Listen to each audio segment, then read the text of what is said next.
Holding the Google Pixel 7 or Pixel 7 Pro in your hand for the first time is an exercise in déjà vu. If last year's phone marked a total overhaul for Google's hardware philosophy, right down to the chipset powering it, these devices are designed to carry that legacy forward. But with another year of experience under their belt, it seems clear that the Made by Google team wants to convince even the most skeptical of iPhone owners that the Pixel 7 is ready to be your next phone. And honestly, they might be right. Similar to last year, the finishes of the two phones vary slightly between models, with the Pixel 7 getting a brushed aluminum look while Pixel 7 Pro gets a shiny polished chassis. That said, while the Pixel 7 Pro's design is supposed to feel a bit more premium than its cheaper sibling, I actually kind of prefer the matte look on the standard Pixel 7. And for what it's worth, I think the Pixel 7 has slightly more fun colors as well, with options including snow, obsidian and lemongrass compared to the slightly more sedate snow, obsidian and hazel paint jobs on the 7 Pro.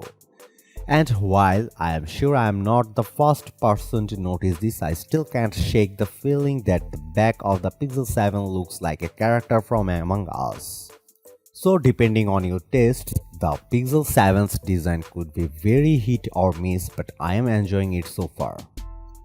One notable changes for the Pixel 7 specifically is that with a 6.3-inch 90Hz OLED screen, it's actually a tiny bit smaller than the outgoing Pixel 6, which feels like a small win for compact phone fans.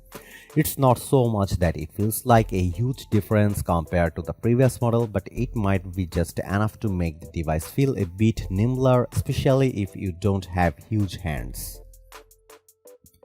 As for the Pixel 7 Pro, Google opted for a 6.7-inch 120Hz display. However, I must say it's kind of hard to tell the difference in refresh rates even when you are holding them side by side.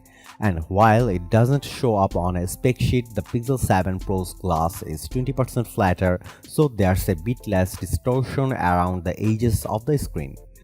Both phones get the same 10.8-megapixel front-facing camera, though it still has a fixed focusing system, which is relatively minor inconvenience compared to the true autofocus system on the iPhone 14's selfie shooter. Around back, Google is using a familiar 50-megapixel main camera alongside a 12-megapixel ultra-wide shooter.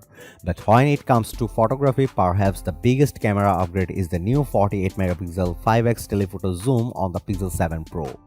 Not only is it longer than the Pixel 6 Pro's 4x lens, Google also redesigned the way the camera pushes in to capture more detailed images throughout the phone's entire range.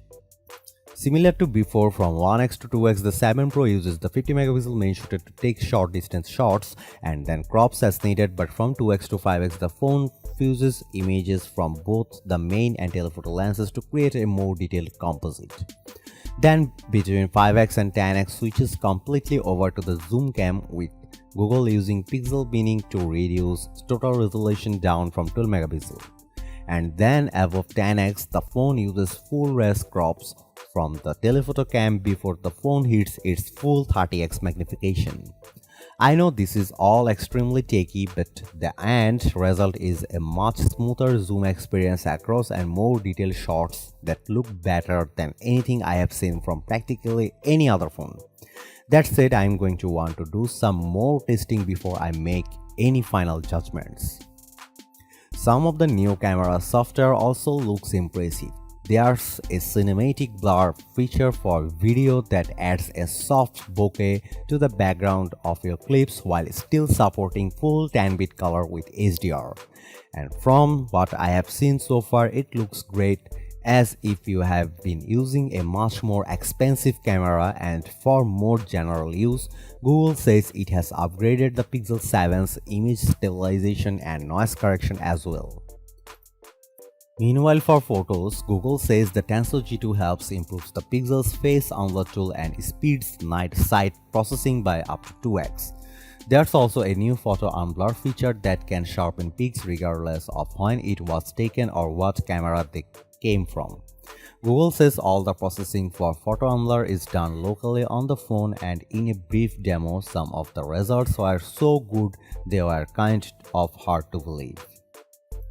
But that's the best and worst thing about pixels, because now that their hardware and software are so intertwined, it's difficult to really get a sense of how they perform after only a brief hands-on.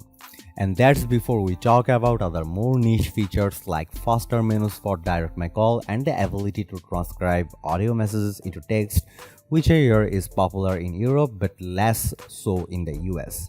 Both the Pixel 7 and 7 Pro felt snappy, and the phone's high refresh rate displays made switching between apps feel super smooth. That said, it's still up to Google to avoid any bugs or issues with future software updates like we experienced on the Pixel 6. So for now, what I will say is that I am definitely digging the Pixel 7's tweaked design. Cinematic blur makes videos look great, and as someone who loves telephoto lenses, I can't wait to see what I can do with the 7 Pro's new 5x zoom. And perhaps best of all, with the standard Pixel 7 retaining the $599 starting price, upgrading to Google's latest flagship costs less than its competitors.